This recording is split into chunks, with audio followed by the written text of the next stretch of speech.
17వ అధ్యాయం 26, 27 వచనాలు నేను చదువుతాను. మరియు యావత్ భూమి మీద కాపురం ఉండుటకు ఆయన ఒకరి నుండి ప్రతి జాతి మనుషులను సృష్టించి, వారు ఒకవేళ దేవుణ్ణి తడవులాడి కనుగొందురేమో అని తనను వెదుకు నిమిత్తము నిర్ణయ కాలమును వారి నివాస స్థలం యొక్క పొలిమేరలను ఏర్పరచెను. ఆయన మనలో ఎవనికి దూరముగా ఉండువాడు కాడు. మరలా ఈ వచనాన్ని చదువుతాను. మరియు యావత్ భూమి మీద కాపురం ఉండుటకు ఆయన ఒకరి నుండి ప్రతి జాతి మనుషులను సృష్టించి, వారు ఒకవేళ దేవునిని తడువులాడి కనుగొందురేమో అని తనను వెదుకు నిమిత్తము నిర్ణయ కాలమును వారి నివాస స్థలముల యొక్క పులిమేరలను ఏర్పరచెను. ఆయన మనలో ఎవనికి దూరముగా ఉండువాడు కాడు. హల్లెలూయా.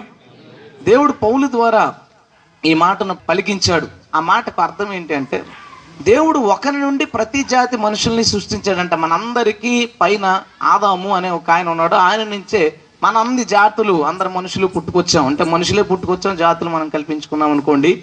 సరే, ఏదైనా మొత్తం మానవ జాతి అంతా ఒక మనిషి నుంచి వచ్చిందట. అయితే అక్కడ దాని కింద రాశాడు ప్రతి జాతి మనిషి అని. ఎందుకు రాశాడంటే, ఒక్కొక్క జాతి ఒక్కొక్క రకమైన నమ్మకాలని, ఆచారాలని, సిద్ధాంతాలని కలిగి ఉంటారు. వాళ్ళు దేవుని కోసం రకరకాల విషయాలను వాళ్ళు కల్పించుకోవచ్చు, వాళ్ళు నమ్ముతూ ఉండొచ్చు. అలాంటి పరిస్థితుల్లో ఉండగా వారికి దేవుడిచ్చే వాగ్దానం, దేవుని ఆలోచన వారి మీద ఏముందంటే, వారికి నివాస స్థలమును పొలిమేరను, నిర్ణయ కాలమును పొలిమేరలను నియమించను. వారి నమ్మకానికి పొలిమేరలు ఉన్నాయంట. ఎందుకు పొలిమేరలు పెట్టాడంటే, ఒకవేళ వారు తడువులాడి దేవుణ్ణి కనుగొందురేమో అని.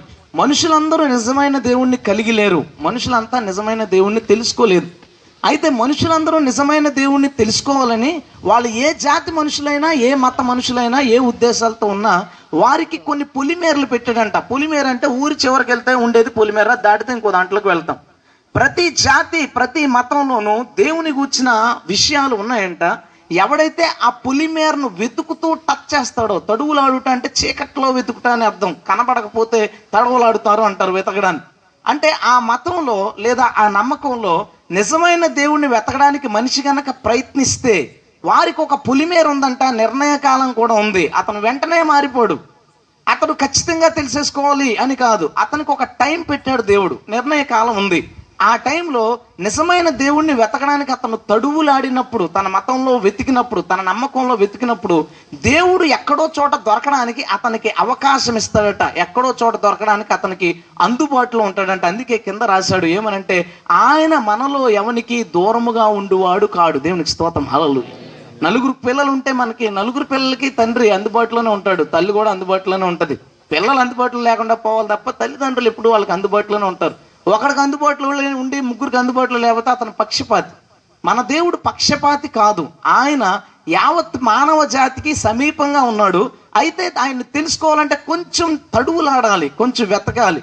వెతికినప్పుడు కొన్ని పొలిమేరలు దొరుకుతాయి. ఆ పొలిమేరను పట్టుకుని దాటితే మన నిజమైన దేవుడి దగ్గరికి ప్రతి ఒక్కరూ వస్తారు. హల్లెలూయా. అయితే ఈరోజు ఈ మాట ద్వారా దేవుడు మనతో ఏం మాట్లాడబోతున్నాడు ధ్యానిద్దాం. కళ్ళు మూసుకొని చిన్న ప్రార్థన చేసుకుని వాక్యంలోకి వెళ్దాం.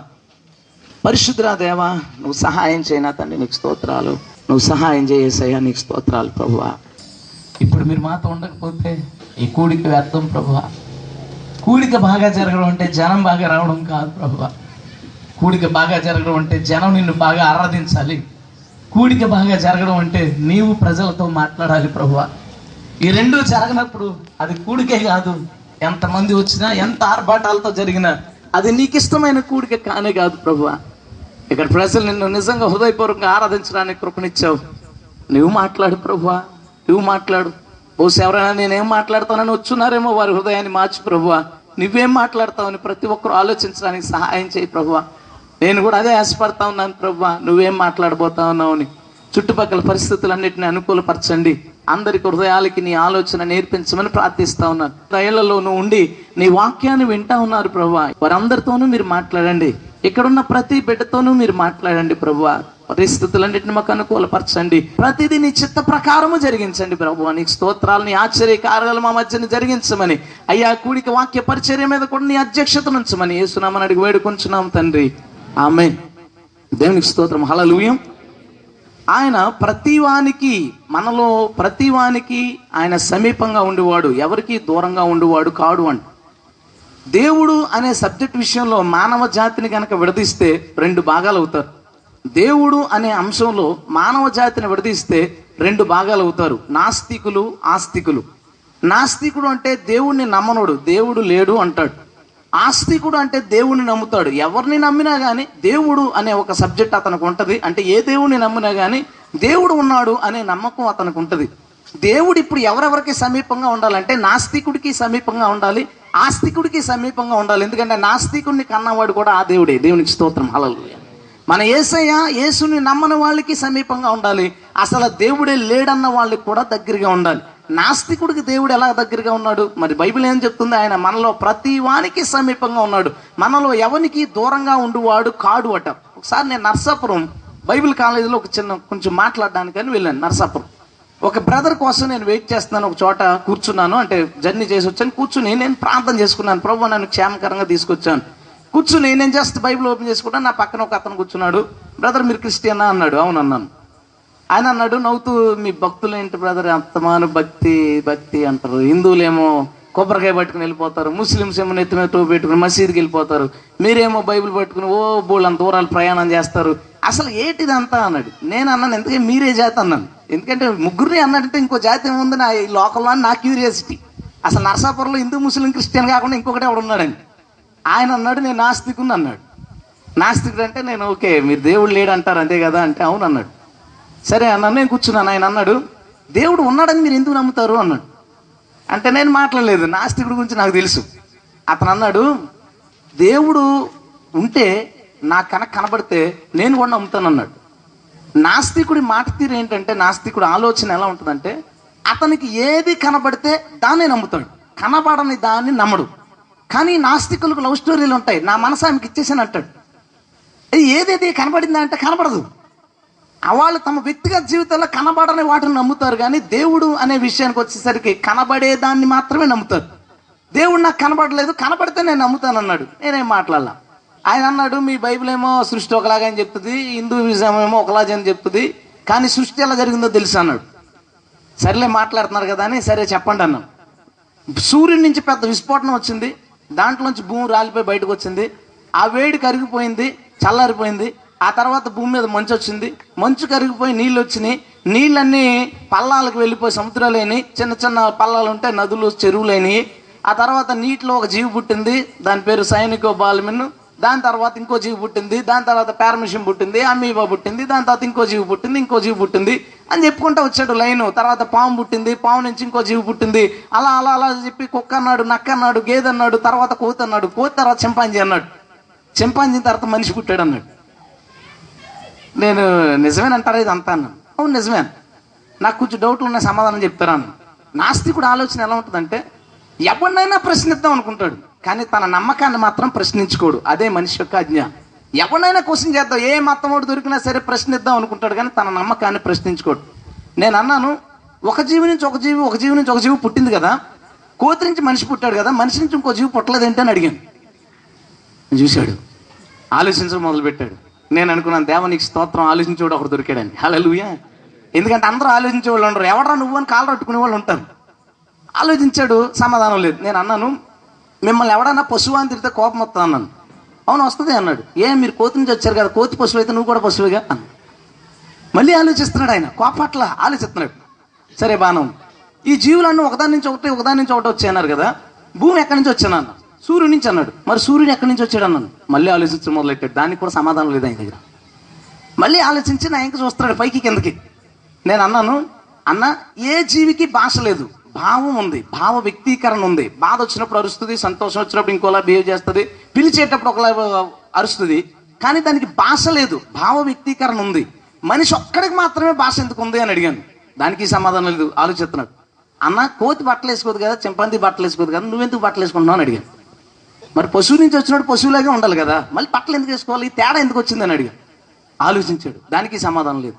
ఇన్ని జంతు జాతుల్లోనూ, పక్షి జాతుల్లో, పశువు జాతుల్లోనూ ఏదే దేవుడిని నమ్మదు కదా, మనిషికే దేవుడు అనే ఆలోచన ఎందుకు వచ్చింది, మనిషికి జంతువులకి తేడా ఏంటని అడిగాను. దానికి సమాధానం చెప్పలేదు.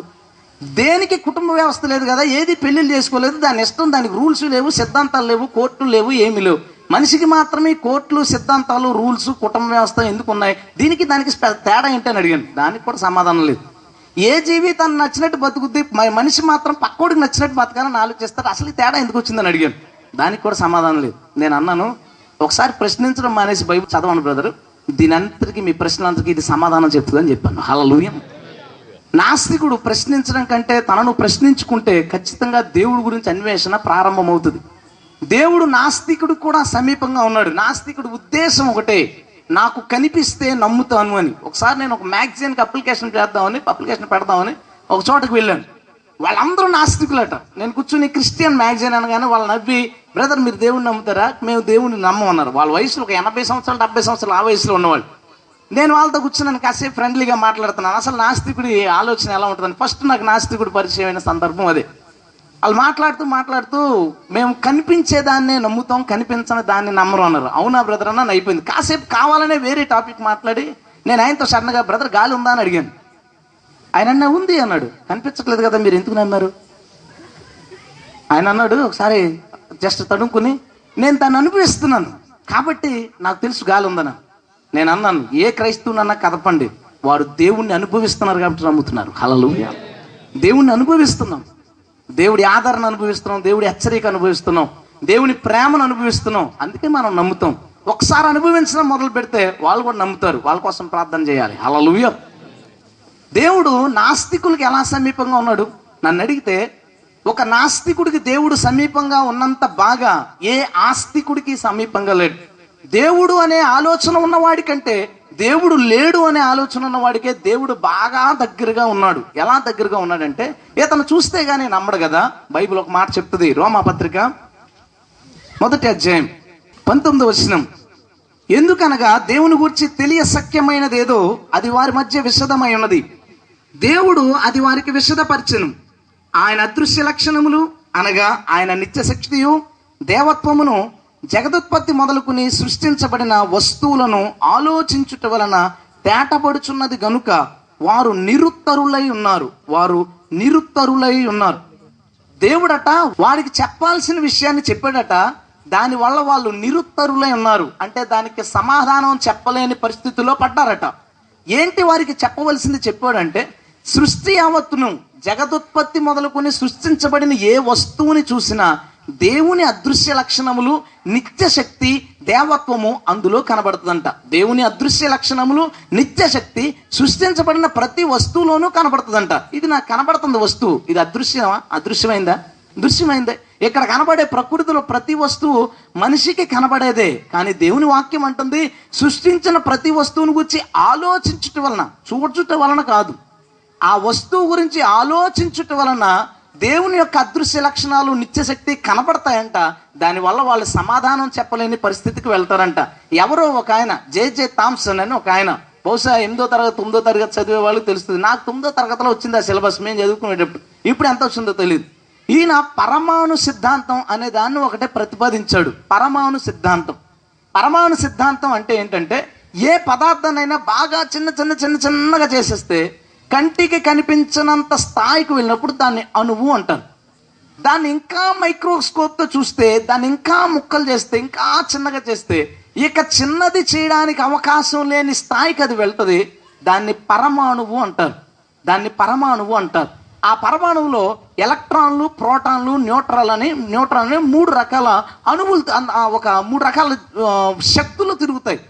అంటే ఎలక్ట్రాన్, ప్రోటాన్, పాజిటివ్ ఎనర్జీ ఉంది, దాంట్లో నెగిటివ్ ఎనర్జీ ఉంది. ఈ 3 రకాలు అందులో తిరుగుతూ ఉంటాయి. ఎలక్ట్రాన్, ప్రోటాన్స్ తిరుగుతూ ఉంటాయి దానిలో. ఆ చిన్న అణువులో, మనిషికి అస్సలు కనిపించని దానిలో, అది అదృశ్యమైనది, దానికి అదృశ్య లక్షణం ఉంది. ఎప్పుడు చూసినా దాన్ని పరిశీలన చేస్తే ఎలక్ట్రాన్లు, ప్రోటాన్లు తిరుగుతూనే ఉంటాయి. నిత్యము దానిలో శక్తి ఉంది. ఈ అణువుకి దీనిలో పాజిటివ్, నెగిటివ్ ఎనర్జీ ఉండడం వల్ల పక్క అణువును ఆకర్షించుకుంటుంది, పట్టుకుంటుంది.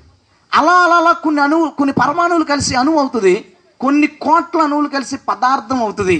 ఈ చెక్కను కోసి బాగా డస్ట్గా, కంటికి కనిపించినంత అణువుగా చేసి దాన్ని ఇంకా చిన్నగా చేస్తే అది పరమాణువు. ఈ చెక్క ఎలా తయారు చేయబడింది, ఈ చెక్క ఎలాగా సృష్టించబడింది అంటే, కొన్ని వేల కోట్ల పరమాణువులు కలిసి ఈ చెక్క తయారైంది. కొన్ని వేల కోట్ల పరమాణువులు కలిసి ఈ కచ్చీప్ తయారైంది. కొన్ని వేల కోట్ల పరమాణువులు కలిసి ఈ కాగితం తయారైంది. కొన్ని వేల కోట్ల పరమాణువులు కలిసి ఈ గేట్లు, గుమ్మాలు ఇవన్నీ తయారు. ఈ కనిపించే ప్రతి వస్తువు కనిపించని ఒక వస్తువుల చేత తయారు చేయబడింది. కనిపించే ప్రతి వస్తువు కనిపించని వస్తువులతో చేయబడింది, కానీ ఆ కనిపించని వస్తువులో ఎప్పుడూ శక్తి దాగి ఉంది. ఇప్పుడు నేను అడుగుతాను, ఇక్కడ ఇల్లు ఉందో నమ్ముతావా అని అడుగుతాను నాస్తికుని. ఉందే అంటాడు. ఎందుకు చెప్పు ఉందని? కనిపించే వస్తువు, అది కనిపించని వాటితో తయారైందయ్యా, కనిపించని వాటితో తయారైంది. అది కనిపించనిది, దేవుడు కనిపించని అదృశ్య లక్షణం. ప్రభు ఎలా చేశాడంటే, మా అబ్బాయిని చూసినప్పుడు ఎవరైనా అంటారు మీ కొడుకా అని అడుగుతారు. నా పోలిక ఉంది. దేవుడు సృష్టి చేసినప్పుడు ఆయన పోలికను సృష్టించబడిన ప్రతి వస్తువులోనూ పెట్టాడు. దేవునికి స్తోత్రం. ప్రతి వస్తువులోను ఆయన అదృశ్యుడు. ఈ సృష్టించబడిన ప్రతి వస్తువు అదృశ్యమైన వాటితో తయారైంది. ఆయన ఎప్పుడూ శక్తి కలిగిన వాడు. ఈ కనిపించే ప్రతి వస్తువు నిత్యమైన శక్తి కలిగిన పరమాణువుల సముదాయంతో తయారు చేయబడింది. గట్టిగా స్తోత్రం చెప్తాం. ఇప్పుడు ఏం చెప్తావు సమాధానం? కనిపించని దాన్నే నమ్మేలా ఉంటే, కనిపించని దాన్ని నమ్మకుండా ఉండేలా ఉంటే, పరమాణువులు నమ్మకు. పరమాణువు లేకపోతే అణువు లేదు, అణువు లేకపోతే పదార్థం లేదు, పదార్థం లేకపోతే నీకు కనిపించేది ఏదీ లేదు. కనిపించే వస్తువు వెనకాల కనిపించని పరమాణు ఉంది. కనిపించే సృష్టి వెనకాల అదృశ్యంగా ఉన్న మన దేవుడు దాగి ఉన్నాడు. హల్లెలూయా. ఆయన శక్తి ద్వారానే సమస్తము సృష్టించబడింది. అందుకే హెబ్రీ పత్రిక 11వ అధ్యాయం అంటాడు, కనిపించే దృశ్యమైనవి అనిత్యములు, అదృశ్యమైనవి శాశ్వతములైన రాయబడింది. దేవుని వాక్యం చెప్తా ఉంది, కనిపించనివి శాశ్వతమైనవి. ఆ కనిపించని లక్షణం కలిగిన వాడే మన దేవుడు. దేవునికి స్తోత్రం. హల్లెలూయా. ఇప్పుడు నేను అడుగుతాను, క్రైస్తవుడికి బైబిలు యేసుప్రభు ఎంతో కొంత దూరంగా ఉండొచ్చేమో ఎప్పుడైనా. నాస్తికుడికి దేవుడు దూరంగా ఉన్నాడా? అతను నడిచే భూమి అదృశ్యమైన వాటితో తయారు చేయబడింది. అతను వాడే వస్తువులు అదృశ్యమైన వాటితో తయారు చేయబడ్డాయి. అతను కనిపించే ప్రతీది కూడా అదృశ్యమైన వాటితో తయారు చేయబడ్డవే. అయితే వాటి కోసం ఆలోచిస్తే అతనికి పొలిమేర ఉంది. పొలిమేర దూరంగా లేదు, అతను ఒంటి మీద బట్టల దగ్గర ఉంది, అతను నడిచే నేల దగ్గర ఉంది. ఆ పొలిమేరను గనక అతను ఆలోచించి తడువులాడి దేవుడు ఉన్నాడా అని గనక వెతికితే దేవుడు అతనికి దొరుకుతాడు. ఆ దేవుని పేరే యేసుక్రీస్తు. హల్లెలూయా. రెండవది ఆస్తికుల జాతి. దేవుడు ఉన్నాడు అని నమ్మేవాళ్ళు. దేవుడు ఉన్నాడు అని నమ్మేవాళ్ళు మరి ఏ దేవుడిని నమ్మాలి? దేవుడు ఉన్నాడని వాళ్ళకి తెలుసు. దేవుడు ఉన్నాడనే చింతన దేవుడే ప్రతి ఒక్కరి హృదయంలోనూ పెట్టాడు. వీళ్ళు దేవుణ్ణి తెలుసుకోవాలి, కలుసుకోవాలనే ప్లాన్ మీద చాలా మతాలు స్థాపించబడ్డాయి. నిజానికి మతం అనే మాట రిలీజియన్ నుంచి ట్రాన్స్లేట్ చేయబడింది. రిలీజియన్, రీ-ఎలిజర్ అనే రెండు లాటిన్ పదాల కలయిక రిలీజియన్. రీ-ఎలిజర్, ఎలిజర్ అంటే కలుసుకోవడం, రీ-ఎలిజర్ అంటే మళ్ళీ కలుసుకోవడం. మానవ జాతి అంటే దేవుడి నుంచి విడిపోయింది. మళ్ళీ దేవుణ్ణి కలుసుకోవడానికి మనిషి చేసే ప్రయత్నమే మతం. మతం అంటే ఏదో కాదు, దేవుణ్ణి మళ్ళీ కలుసుకోవడానికి మనిషి చేసే ప్రయత్నం. బహుశా మన ప్రయత్నాలన్నీ సక్సెస్ కాకపోవచ్చు.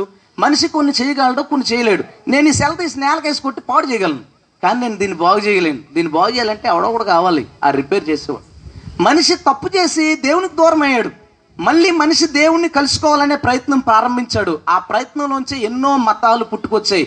ఆ మతంలో కొన్నిటిని గురించి ఆలోచించి అసలు వారికి పొలిమేరలు ఏం పెట్టాడు దేవుడు, ఆ పొలిమేరలను తడువులాడి వాడికి యేసుక్రీస్తు ఎలా దొరికాడని కొన్ని విషయాలు చర్చించుకుని మనం ఈరోజు కూడికి ముగించుకుందాం. హల్లెలూయా. అయితే మొదటగా నేను చెప్పాలనుకున్న మతం జొరాస్టరిజం. దీన్ని మతానికి పునాది వేసిన వ్యక్తి పేరు జొరాస్టర్. ఇతను కెటాస్ అనే గ్రంథంలో దీని గురించి రాయబడి, ఈయన క్రీస్తు పూర్వం 700 ఆ టైంలో ఇరాన్లో పుట్టాడు. ఇతను ఒక అరేబియుడు, ఇరాన్లో పుట్టాడు. పుట్టిన దగ్గర నుంచి అతని జ్ఞానానికి ప్రజలందరూ ఆశ్చర్యపోయారు. అతని మాటలకి, అతని జ్ఞానానికి. జొరాస్టర్ని దేవుడిగా ఇప్పటికి కొన్ని లక్షల మంది ఆరాధిస్తూ ఉన్నారు. వాళ్ళని జొరాస్టరిజంను నమ్మేవాళ్ళు అంటారు. ఈ జొరాస్టర్ బోధలు ఆ గెటాస్ అనే గ్రంథంలో ఉంటాయి కదా. ఎక్కడా జొరాస్టర్ నేను దేవుడిని అని చెప్పుకోలేదు, నన్ను ఆరాధించమని చెప్పలేదు. కానీ తన గ్రంథంలో దేవుని గురించి కొన్ని విషయాలు రాశాడు. ఆశ్చర్యపోతాం. దేవుడు తనను వెతుకు వారికి దొరకడానికి ఆయన ఎలాంటి ప్లాన్ చేశాడో. కొంతమంది అంటారు అన్నింటిలో యేసుప్రభు గురించి ఎందుకు ఉంటుంది? ఉంది, చెప్పాడు కదా దేవుడు. ఆయన ప్రతి ఒక్కరికి పొలిమేరలు పెట్టాడు. ఎవడు తడువులాడితే వాళ్లకు దొరకడానికి ప్రతి జాతి వారికి ఆయన సమీపంగా ఉన్నాడు. దేవునికి స్తోత్రం. హల్లెలూయా. ఈ జొరాస్టర్ గ్రంథంలో ఆయన దేవుని గురించి రాస్తూ దేవునికి 3 రూపాలు ఉంటాయి అని చెప్పాడు. మొదటి రూపం పేరు అహురా అనగా ద క్రియేటర్, సృష్టికర్త. మొదటి అవతారమే, దేవుని యొక్క మొదటి లక్షణం ఆయన సృష్టికర్త, మొదటి రూపం. ఆయన రెండవ రూపం అష అనగా ఆ సృష్టిలో నీతిని స్థాపించువాడు. ఎందుకు నీతిని స్థాపించాలంటే ఆ సృష్టిలో నీతి పోయింది, ఆ నీతిని స్థాపించడానికి ఆయన అవతారం ఎత్తుతాడంట. మూడోది వహు. వహు అనగా గుడ్ స్పిరిట్, మంచి ఆత్మ. దేవుడికి 3 రూపాలు. మొదటిది అహూరా, సృష్టికర్త. రెండవది అష, నీతిని స్థాపించువాడు. మూడోది వహు అనగా ఆత్మ, మంచి ఆత్మ. మనం పరిశుద్ధమైన ఆత్మ అంటాం. ఆయన ఇంకా ఘటాస్లో కిందకు వెళ్ళిపోతే దాని గురించి రాస్తాడు. ఈ అష అనే వ్యక్తి శరీరాన్ని ధరించుకుని భూమి మీదకి వచ్చి నీతిని స్థాపిస్తాడు అని రాశాడు. ఇంకా కిందకు వస్తే ఏం రాశాడు తెలుసా? 15 సంవత్సరాల వయసు ఉన్న కన్యకకు అతడు పుడతాడు అని రాశాడు. ఆ తర్వాత ఇంకా రాశాడు, ఆ తర్వాత వహు అనే అవతారం భూమి మీద ఉండిపోతుంది అని రాశాడు. ఇప్పుడు జొరాస్టర్ని నమ్మేవాళ్ళు, జొరాస్టర్ని దేవుడిగా ఆరాధించేవాళ్ళు తమ మత గ్రంథాన్ని వాళ్ళ దగ్గర పెట్టుకుని నిత్యము చదువుతారు. కానీ ఎప్పుడైనా గనక వాళ్ళు నిజమైన దేవుడు ఎవరు అని తడువులాడితే వారికి 3 అవతారాలు కనబడతాయి. ఆయన సృష్టికర్త, ఈయన సృష్టించబడ్డవాడు. సో జొరాస్టర్ దేవుడు కాదు, తేలిపోతుంది. ఆయన భూమి మీద నీతిని స్థాపించడానికి కన్యక గర్భాన పుడతాడు. ఆమె వయసు అప్పుడు 15 సంవత్సరాలు. పుట్టేసరికి ఎవరబ్బా కన్యకకు పుట్టాడు అని గనక అతను తడువులాడితే యూదుల చారిత్రక గ్రంథాలు చెప్తూ ఉన్నాయి, యోసేపుకు మరియ ప్రదానం చేసేటప్పటికి ఆమెకు 14వ సంవత్సరం నడుస్తుంది. 14వ సంవత్సరం నడుస్తుంది. ఆ తర్వాత ఆమె గర్భం దాల్చి యేసుక్రీస్తుని కన్నది కన్యగా ఉండగానే. అప్పుడు ఆమె వయసు ఎంత అవుతుంది? 15 సంవత్సరాలు. ఈయన యేసుక్రీస్తు పుట్టడానికి 700 సంవత్సరాల ముందు ఖచ్చితంగా యేసుక్రీస్తు పుట్టేసరికి మరియ వయసు ఎంతో రాశాడు. గట్టిగా స్తోత్రం చెప్తాం. హల్లెలూయా. మన దేవుని గూర్చి, మన దేవుణ్ణి వెతికే వారికి దొరకడం కోసం ఆయన ఎంత జాగ్రత్త తీసుకున్నాడంటే, జొరాస్టర్ తన గ్రంథాన్ని రాసేటప్పుడు ఆయన చెవిలో చెప్పాడేమో, ఈ విషయాలు రాయి. నా అవతారాలు సృష్టికర్త, నా అవతారం ఇదిగో శరీరాన్ని ధరించి భూమి మీదకి యేసుక్రీస్తుగా రావడం, నా అవతారం తర్వాత పరిశుద్ధాత్మగా మనుషుల హృదయాల్లో ఉంటా అని చెప్పినట్లున్నాడు. వాటన్నిటిని యేసు పుట్టడానికి 700 సంవత్సరాల ముందే ఆయన రాసేశాడు. ఎప్పుడైనా జొరాస్టరిజంని నమ్మే వ్యక్తులు దేవుడు ఎవరు అని కనుక వెతికితే, తడువులాడితే వారికి దొరికేది ప్రభువైన యేసు. దేవునికి స్తోత్రం. హల్లెలూయా. వెతికితేనే, వెతకకపోతే పని కాదులే. నేను ఈరోజు విషయం చెప్తున్నది కూడా ఎందుకంటే, మనం నమ్మే దానిలో యేసు ప్రభుని వెతికితే చాలు. పురాతన మార్గంలో నిలిచి చూడి దాన్ని విచారించమన్నాడు కదా. మనమున్న మార్గాన్ని ఒక్కసారి విచారిస్తే నిజమైన దేవుడు మనకి దొరకకపోడు. దేవునికి స్తోత్రం. హల్లెలూయా. ఆ తర్వాత నేను చెప్పాలనుకున్న మతం యూదా మతం. చాలా నిష్ట కలిగిన మతం.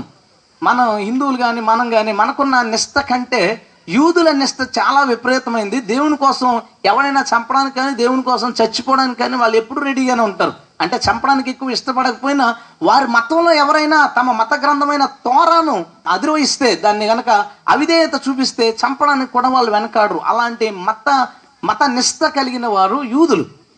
వీళ్ళ మత గ్రంథాల్లో కూడా యేసుక్రీస్తు గురించి చాలా విషయాలు రాయబడి ఉన్నాయి, కానీ వాళ్ళు దాన్ని గ్రహించలేదు.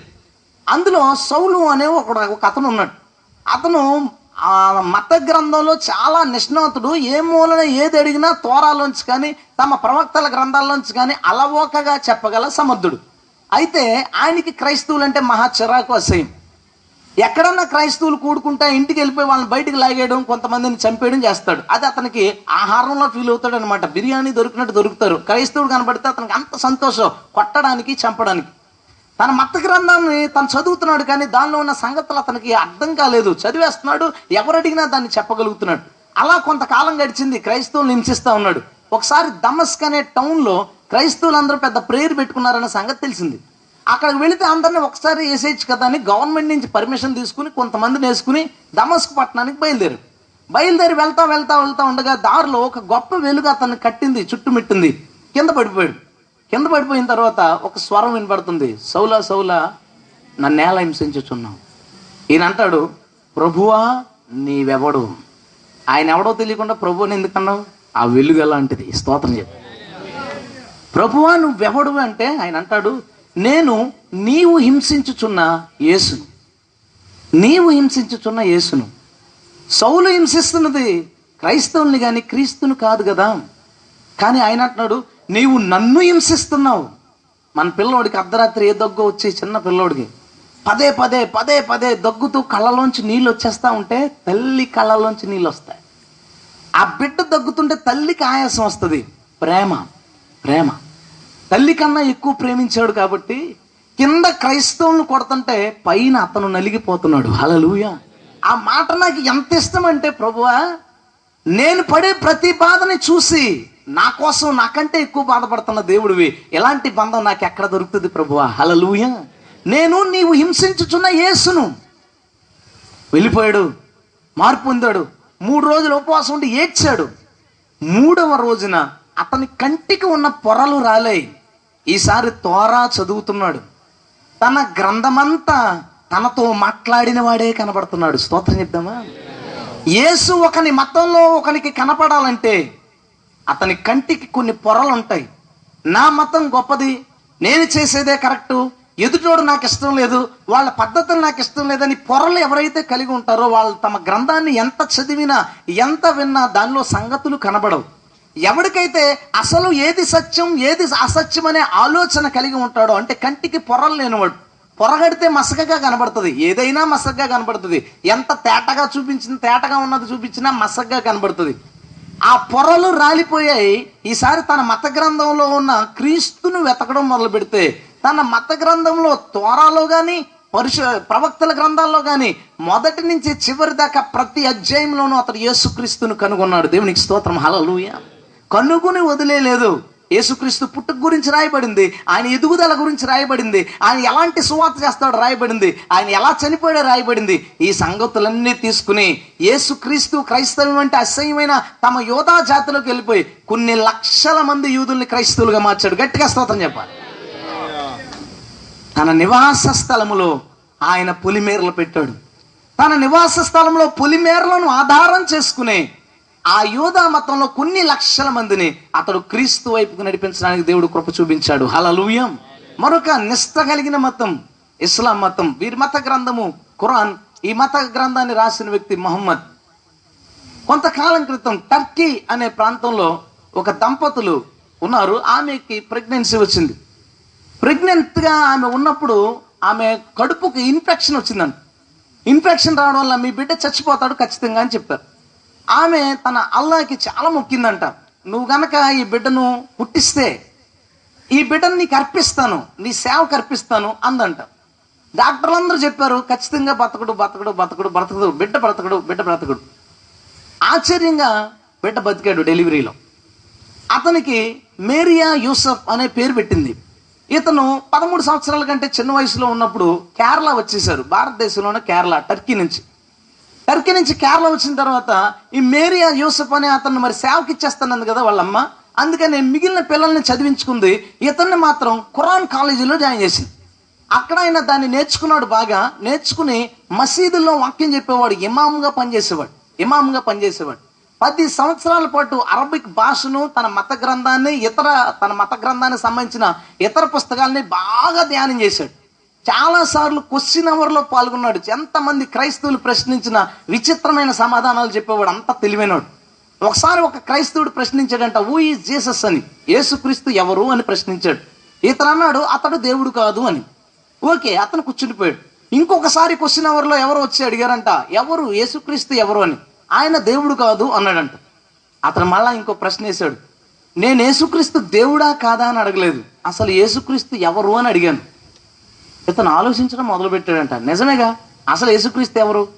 ఆయన అన్నాడంట, నాకు కొంచెం టైం చెప్తానని. ఇంటికి వెళ్ళి అసలు యేసుక్రీస్తు ఎవరో తెలుసుకోవడానికి ఒకసారి మళ్ళా ఖురాన్ అంతటిని రిపీట్ చేశాడు. ఆయన తన మతాన్ని స్థాపించిన ప్రవక్తను, ఖురాన్లో రాయబడిన క్రీస్తును పక్కన పెట్టుకుంటే యేసుక్రీస్తులో 10 గొప్ప లక్షణాలు కనబడ్డాయంట. ఆ గొప్ప లక్షణాల్లో ఒకటి కూడా తమ మత ప్రవక్తకు లేవట.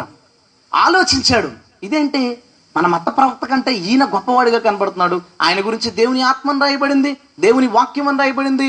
సూర్య మిరియాంలోను, సూర్య నిశాన్లోను, ఇలా చాలా చోట్ల, సూర్య అమ్రాంలోను చాలా చోట్ల యేసుక్రీస్తు చేసిన కార్యాల గురించి రాయబడుతుంది. ఈయన అద్భుత కార్యాలు చేశాడని, ఈయన జీవము లేని దానిలోనికి జీవం పుట్టించాడని, ఈయన ఇప్పుడు సజీవుడుగా ఉన్నాడని, త్వరలో మరలా భూమి మీదకి రాబోతున్నాడని, ఆయన భూమి మీద ఉండగా ఆశ్చర్య కార్యాలు చేశాడని, ఆయన కన్యకకు పుట్టాడని, ఆయనలో పాపం లేదా, ఆయన పరిశుద్ధుడని, ఇలాంటి లక్షణాలన్నీ కనబడితే ఈయనకు ఒక రకమైన కన్ఫ్యూజన్, టెన్షన్ వచ్చి, ఓకే ఈయన మన ప్రవక్త కంటే మంచి ప్రవక్త అన్నమాట. సరే, తనకి ఖురాన్ని నేర్పించిన తన టీచర్ దగ్గరికి వెళ్ళి ఏమండి బైబిల్ ఇలా ఉంది, ఖురాన్లో ఇలా ఉంది, యేసుక్రీస్తు చాలా గొప్పవాడిగా కనబడుతుంది, కానీ మన ముస్లిమ్స్ ఎందుకు ఆయన అంత గొప్పగా చూడడం, తక్కువగా ఎందుకు చూస్తామని అడిగాడండి. ఆయన నీవు ఇలా ఆలోచించకు, ఇంతకుముందు ఎలా ఉన్నావు నువ్వు అలా ఉండు అని చెప్పాడు. చెప్తే అలా కాదు, నాకు కొన్ని డౌట్స్ ఉన్నాయి. సరే చెప్పు. దేవుని వాక్యము సృష్టించిందా సృష్టించబడిందా అని అడిగాడంట. దేవుని వాక్యం సృష్టించిందా సృష్టించబడిందా? ఆయన అన్నాడు సృష్టించింది. ఎందుకంటే ఖురాన్ చెప్తుంది ప్రతి సృష్టిలో ప్రతిదాన్ని దేవుడు తన వాక్కు ద్వారా కలగజేశాడు. వాక్యము సృష్టించేది అయితే యేసుక్రీస్తునేమో దేవుని వాక్యం అంటది మన ఖురాన్. అయితే సృష్టించినోడు యేసుక్రీస్తా అని అడిగాడట. అతనికి బాగా కోపం వచ్చింది, కాలర పట్టుకున్నాడు.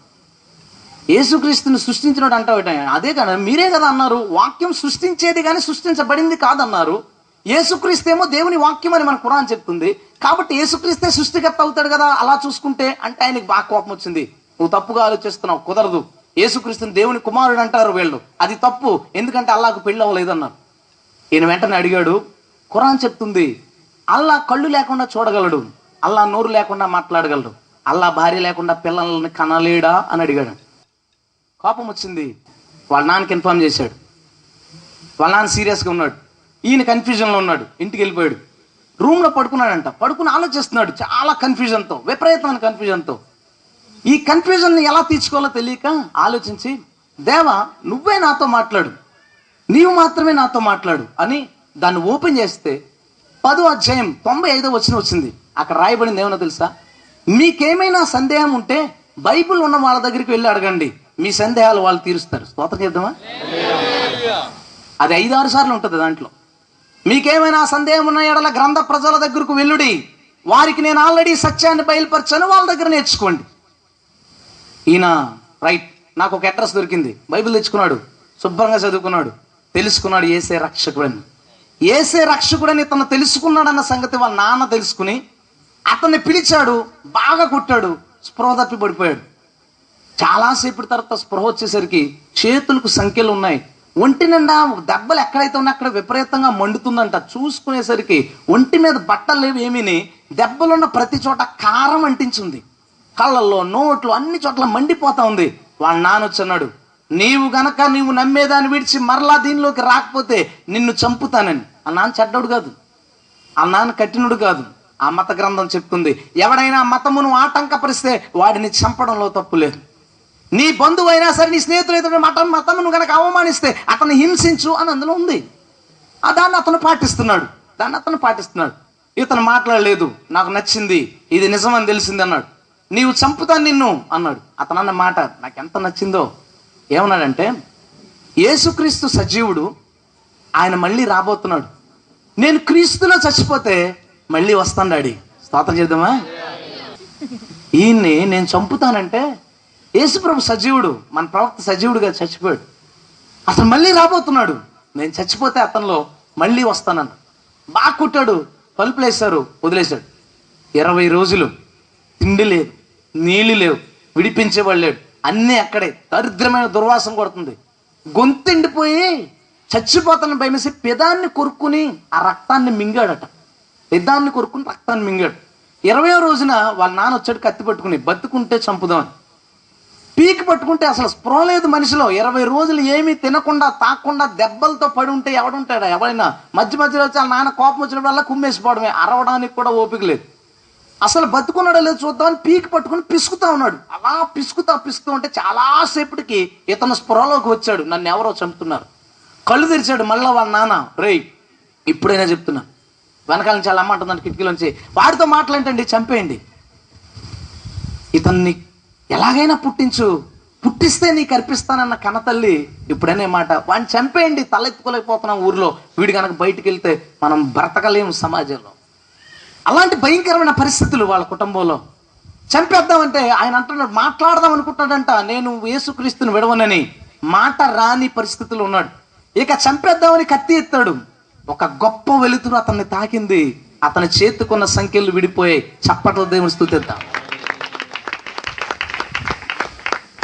వాళ్ళ నాన్న తోసాడంట, జీసస్ అని అరిసి. ఆ నాన్న అక్కడ పడిపోయాడు.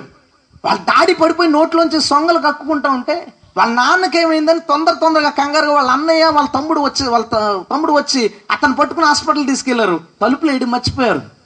ఇతనికి ఎక్కడి నుంచి వచ్చిందో బరం అంటున్నాడు అతను, నా నరాల్లో కరెంటు పాస్ అయింది. లేచి వాళ్ళ నాన్నగారు బట్టలు వేసుకుని అక్కడ ఉన్న కబోర్డ్లో ఉన్న బట్టలు పరిగెట్టుకుని రోడ్డు మీదకి వచ్చి ఆపుతుంటే ఏమీ లేదు, రూపాయి కూడా.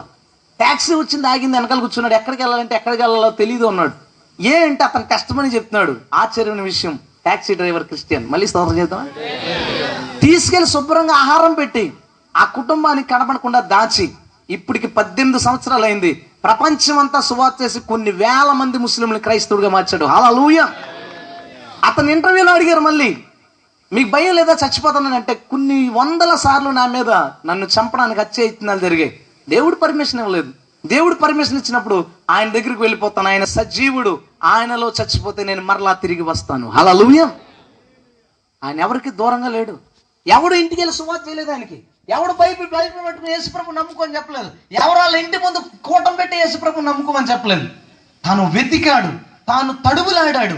తన పొలిమేరలోనే యేసును గుర్చిన మాటలు ఉన్నాయి. దాన్ని వెతికి పొలిమేర దాటి నిజమైన దేవుడి దగ్గరికి అతను వచ్చాడు. దేవునికి స్తోత్రం. హల్లెలూయా. మరొక శ్రేష్టమైన మతం ఉంది, హిందూ మతం. అందరూ బాగా, అది కూడా చాలా నిష్టమైంది. ఎలా నిష్టమైందంటే, ఇదే మీటింగ్ తెల్లవారుజామున 5 గంటలు పెట్టు, చలికాలంలో ఎవడం వస్తాడా? ఆడు. వాళ్ళైతే తెల్లవారుజామున చన్నీటి స్నానాలు చేస్తారు. వాళ్ళు తెల్లవారుజామునే లేచి చన్నీటి స్నానం చేయగలరు. రాత్రంతా జాగరణ చేయగలరు పడుకోకుండా. ఏదైనా ఏదోటి అరేంజ్ చేసుకుంటారు, ఏ సినిమాలో ఏదోటి చూడకుండా పడుకోకుండా ఉండడానికి. వారి భక్తి అంత నిష్టగా ఉంది. అంత నిష్టగా భక్తి చేసే వాళ్ళకి యేసుప్రభు దూరంగా ఉంటాడా? యేసుక్రీస్తు వాళ్ళకి మాత్రం సమీపంగా ఉంటాడంటావా? ఖచ్చితంగా వాళ్ళకి కూడా సమీపంగానే ఉన్నాడు. హల్లెలూయా. అయితే అందరికీ ఆయన దొరకడు. నేను చెప్తున్నాను కదా, ఎవరైతే తడువులాడుతాడో వారికి మాత్రం యేసయ్య దొరుకుతాడు. అందులో తిరుగులేదు. హల్లెలూయా. వారి మత గ్రంథంలో చాలా మంది దేవుళ్ళని నమ్ముతారు కదా. వారి మత గ్రంథం అసలు దేవుళ్ళు ఎంతమంది అని చెప్తుంది. వారి మత గ్రంథం అసలు దేవుడు ఎలాంటి చోట నివసిస్తాడు అని చెప్తుంది. అసలు వాళ్ళ మత గ్రంథం దేవుని లక్షణాలు ఏమేమో ఉంటాయని చెప్తుంది. దాని గురించి ఎవరు ఆలోచించరు. ఆలోచించగలిగితే, అలాంటి లక్షణాలు కలిగిన వాడిని అతన్ని గనక వెతికితే ఖచ్చితంగా వాళ్ళకు కూడా మన ప్రభు అయిన యేసే దొరుకుతాడు. దేవునికి స్తోత్రం. హల్లెలూయా. ఎందుకు ఆయనే దొరుకుతాడు అని నేను చెప్తున్నానంటే, వారి మత గ్రంథం చాలా చోట్ల చెప్తుంది ఏకీభవ భగవాన్, భగవంతుడు ఒక్కడే. అందుకనే వాళ్ళు కూడా చాలా సార్లు యేసు ప్రభు నమ్ముకోండి అంటే ఎవరైనా ఒకరే బాబు. వాళ్ళ నోట్లోంచి వచ్చే మాట ఎవరైనా ఒకరే. మీరు శివుని నమ్ముతారా, విష్ణుమూర్తి నమ్ముతారా, ఏదైనా పేర్లు అడిగాం అనుకోండి, ఎవరైనా ఒకరే కదా. ఎస్, వారి మత గ్రంథం చెప్తుంది దేవుడు ఒక్కడే అని. కానీ ఎవరైనా ఒకటే అని కాదు. దేవుడు ఒక్కడే, అతను ఎవరో, అతని లక్షణాలు, అతను ఎలాంటి చోట ఉంటాడు అని రాయబడింది. చాలా అద్భుతంగా ఉంటుంది. దేవుడు ఒక్కడే అంట. అతను ఎక్కడ నివసిస్తాడు? సాధారణంగా ఏదైనా విగ్రహం అనుకుంటాం. మన పూర్వులు, చాలా పూర్వులు, మహర్షులు వాళ్ళు తపస్సు చేసి అసలు దేవుడు ఎలాంటి చోట నివసించగలడు అని తపస్సులో పెట్టారు. వాళ్ళు తపస్సు చేసి చేసి చేసి దేవుడు ఎలాంటి చోట నివసించగలడో వాళ్ళు దాన్ని తమ తపస్సు ద్వారా గ్రహించి మత్స్య పురాణంలో దేవుడు ఉండే స్థలం యొక్క ఆకారం రాశారు. దేవుడు ఉండే స్థలం యొక్క ఆకారం రాశారు. ఏమని రాశారంటే, ముందు గర్భగుడి ఉండాలి. గర్భగుడిని అంటిపెట్టుకుని పెద్ద స్థలం, దాన్ని మండపం అంటారు, మండపం ఉండాలి. మండపం దాటిన వెంటనే బలిపీఠం ఉండాలి. అంటే కొబ్బరికాయలు కొట్టేది కానీ, ప్రసాదాలు అర్పించేది కానీ, ఏదైనా ఒక బలిపీఠం ఉండాలి. దాన్ని దాటిన తర్వాత ఒక ధ్వజస్తంభం ఉండాలి. దాన్ని దాటిన తర్వాత మళ్ళీ గోపురం ఉండాలి. ఆ గోపురంలోంచి దారి బయటకు ఉండాలి. ఇది ఆ మహర్షులు మత్స్య పురాణంలో దేవాలయం కోసం వేసిన ప్లాన్. ఎందుకు దేవాలయం కోసం వేశారు? దేవాలయం అనగా దేవుడు నివసించు స్థలం. దేవుడు ఎలాంటి చోట నివసించగలడు అని వాళ్ళు ఆలోచిస్తే దేవుడు వాళ్ళకి ఇచ్చిన ప్లాన్ ఇది. మీరు బహుశా నేను చెప్తూ ఉంటేనే మీకు చాలా గుళ్ళు గుర్తొచ్చుంటాయి. ఇంచుమించు ఏదైనా పెద్ద గుడి ఏది కట్టాలన్నా సరే ఇదే ప్లాన్ వాడతారు. గర్భగుడి, మండపము, బలిపీఠము, ధ్వజస్తంభము, బయట గోపురము, అందులోంచి దారి. అసలు ఎందుకు ఆ షేపులో చెప్పారు? ఎందుకు అలా చెప్పారు? ఎందుకు అలా చెప్పారంటే, ఈ మహర్షులు తమకు తెలియకుండానే ఒక గొప్ప విషయాన్ని అందులో రాశారు. ఒక పురుషుణ్ణి వెల్లకలా పడుకోబెడితే ఆ పురుషుడి ఆకారం ఏమై ఉందో దేవాలయ ఆకారం అది అయ్యింది. దేవుడు నివసించేది మనుషులు కట్టిన దానిలో కాదు అని ప్రతి దేవాలయం మనిషికి బోధిస్తుంది. గర్భగుడిలో దేవుడు ఉండాలి. గర్భగుడి అనగా శిరస్సు. దేవుడు మన ఆచారాల్లో కాదు, మన మనస్సులో ఉండాలి. గర్భగుడి శిరస్సు. మండపం, వెల్లకలా పడుకున్న వాడిలో విశాలమైన స్థలం ఏదైనా ఉంటే ఛాతీ. నేను వరుసగా చెప్తున్నాను, మనిషిని పడుకున్నట్టుగా వరుసగా మనం ఆలోచిద్దాం. మండపం మనిషి యొక్క ఛాతి, మనుషులందరూ అక్కడ ఉండాలి, ఖాళీ స్థలం. దాని క్రిందకు వెళితే బలిపీఠం. బలిపీఠం అంటే బొడ్డు స్థానం, నాభి స్థానం. నాభి స్థానంలోనే ఎందుకు అన్ని అర్పించాలి అంటే, మనిషి బిడ్డగా, చిన్న బిడ్డగా తల్లి కడుపులో ఉన్నప్పుడు అతనికి ఆహారము జరాయువు అనే పేగు ద్వారా బొడ్డులోంచి అందుతుంది. మనిషికి ఆహారం అందే స్థలం నాభి స్థలం. బలిపీఠం మీద ఎందుకు పెడతారు అంటే, దేవుడు ఏది తీసుకోడు, నువ్వు ఇచ్చేవి. నువ్వు ఏది ఇచ్చినా మనిషికి ఇవ్వాలని ఆ నాభి స్థానం దగ్గరే అన్ని ఇస్తారు. అందుకనే మన పూర్వులు అంటారు, మానవ సేవయే మాధవ సేవ.